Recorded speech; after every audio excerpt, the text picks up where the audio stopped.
So my heroes are, and to give an answer to that, I wouldn't even single out a person or a company. What I would say is, it could be a new kid on the block. So what I mean by that is, a new kid on the block could drop a certain gem that I think, do you know what, that's a gem, and I'm going to take that gem and use that and apply that to what I'm doing. So that new kid on the block could actually be my hero indirectly. Hi, I'm Romero. This is Property Insiders. So I think I remember one of my early ones, which was, I think I bought a property back in 2014. And I remember buying it, and it was kind of my first exposure to kind of, I think they still class it as structural issues. I'm sure they do, but it was damp, and it was actually problems with a few floorboards in the property. So I don't think it's major structural problems, but I think that's how they try to classify it on a valuation report.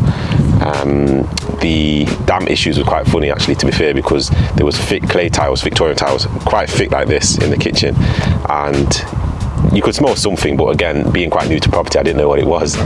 So as soon as we took the first clay tile up, we then realised that all of the kitchen area, which wasn't massive, it was probably about 15 square metres, was all soil, so old clay soil. And me being quite young, I thought, okay, let me see how hard this is. Took my shovel out at that age because I was quite new to property, thinking I'm going to help out, reduce the cost, and it was a nightmare. There was about 4 of us digging at one point for 4 or 5 hours. You don't get anywhere. But yeah, this is what I always do. It's just me. The worst thing is, you buy a brand new pair of, I don't know, what's the most expensive trainers? I don't know, Christian Louboutins or something like that. 700 quid, then you walk into a building site and then that's it, they're gone. Oh, right. But yeah, I'm a trainers man, I like my trainers.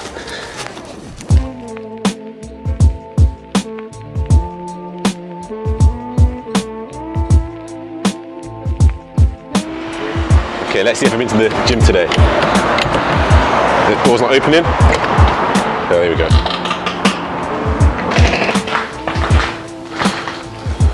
So this is the former bank building.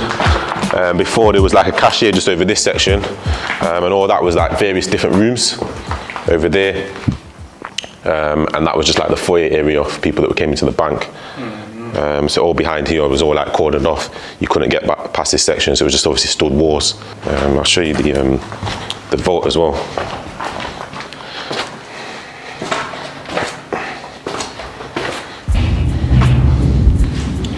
You got the old vault in here.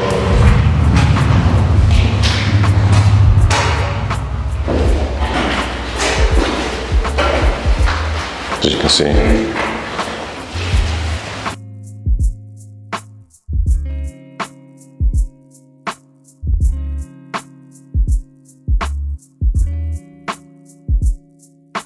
In terms of with this one though, there has been a problem. So there has been a problem, as you notice, the tram system's outside. So in terms of inside here, although we have joists and that are fine as in the floor joists, we actually have to create a floating floor. So we've got to create like another fake floor on top that doesn't sit on the existing joist, because the existing joists actually go into the brick. The brick vibrates from the tram. Okay, so this perspective is where I think you'll actually come across a hurdle or a problem that you have to then overcome.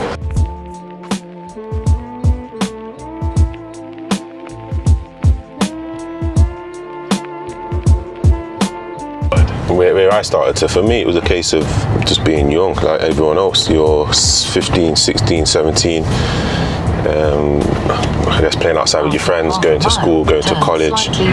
I wouldn't really go as far as saying, okay, mixed up in big trouble, but you see other people getting involved in certain things that are kind of going a bit left and not the right way. So I think at that point you always at kind of at a crossroads yourself and saying, okay, which way do I want to go? Okay, do I want to go that path, or do I want to go a different path?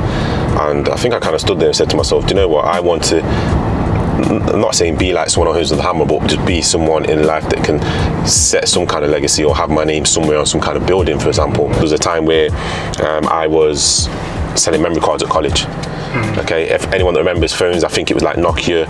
I'm sure it might have been like 3310s and some of the Samsung phones. They had a little microchip in the phones. I put a post up a few months back where I actually found the order that I made on Amazon for these memory cards. And literally, I ordered about 35 memory cards. So I took a risk. There was about £7 or so each. I ordered 5 to start with. Went to college. I said, "Oh look, does anyone want one of these?" Carving Warehouse was selling them for about £30. I said, "Look, 20 quid for these." Sold about 3 that first day. That same night, I went home and placed an order for about 30 memory cards. Spent about roughly 200 quid or something like that.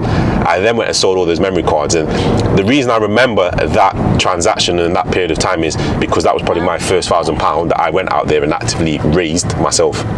Not going to work and getting paid X amount for working a shift. This is me actually saying I'm going to buy and sell a product and have a bit of revenue. That same £1,000 bought me my first vehicle, which was a Fiat Punto. I went to auction and bought that vehicle. That vehicle had problems from the get-go. Okay, I wiped my account out, to be honest. That £1,000 I raised, I wiped my account out, probably was left with like 40 quid. Okay, that vehicle, I probably drove it 2 weeks and the head gasket went on it. So I thought, do you know what?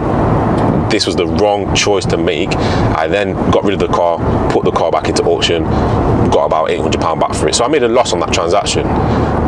What did it teach me? It taught me that sometimes you have to wait in life for certain things. And it also taught me that that money could have been better used elsewhere. That money, okay, still formed part of that £23,000 figure that I had in my that I said a moment ago. It was in there somewhere, okay. So although it went, I sold something, it came back. It was in that 23 somewhere. So although it might have only been £500 worth of that 23, that £1,000 of those memory cards at 16 or 17 years old, back in 2003, I think it was on my post, is the same £1,000 that went towards my deposit. It's the same house now in 2021 from 2013 that pays me £550 a month, okay, with a mortgage of roughly 200 quid. So if you look at the investment over that period of time, and even another 20 years time from now, if I was to sell that asset, which I would never sell it because it's my little baby, my first one, but if I was, the return on that early groundwork is outrageous and outstanding. Moving on from there, I'd say in terms of the losses, I always, for years and years, said that I never had a loss. I can actually now say I have had a loss in terms of not fulfilling the transaction, but what happened is I got a bit carried away, and as I started to level up, I was still buying a lot of derelict properties at auction. I was buying a lot of derelict properties, extending them, or looking to demolish them and rebuild them. And I then thought, yeah, I'm ready. I've got the funds there to go and buy whatever piece of land is out there. Doesn't matter. The purchase price could be 400k. Doesn't really faze me. I went out there, bought a piece of land, and in fairness, I believe the price was 210, something like that. The price wasn't the problem, but because I bought so much from auction, I was confident that I knew what I was doing at auction. Okay, I knew that I could check the title deeds myself. Okay, and on a lot of properties I used to buy, there was no second charges registered. On this one, I looked at it and thought, okay, a big player in the game had a covenant on this land, but I looked at it and thought, okay, I think that's something I can overcome.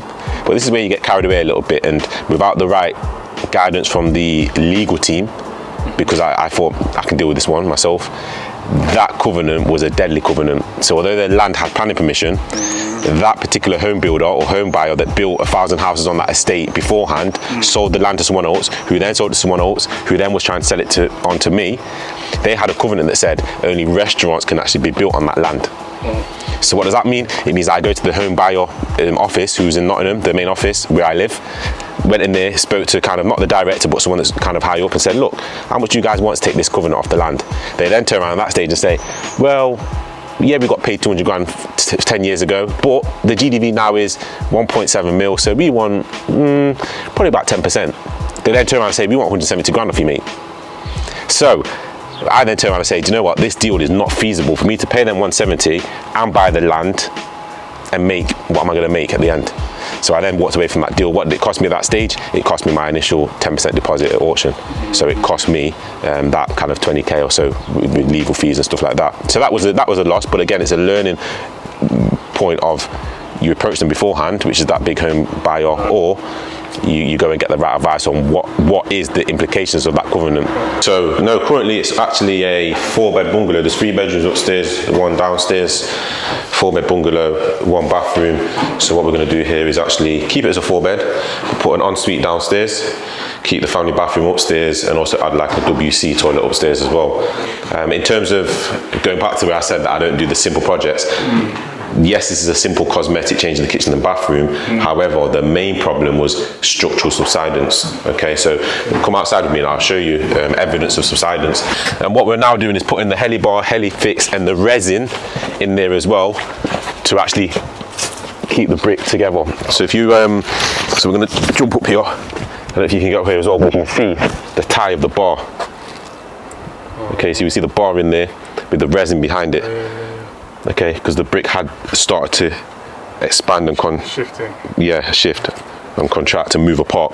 That helps to tie it together, and then you put the resin and the mortar line back at the front, and it will stop it from moving in the future.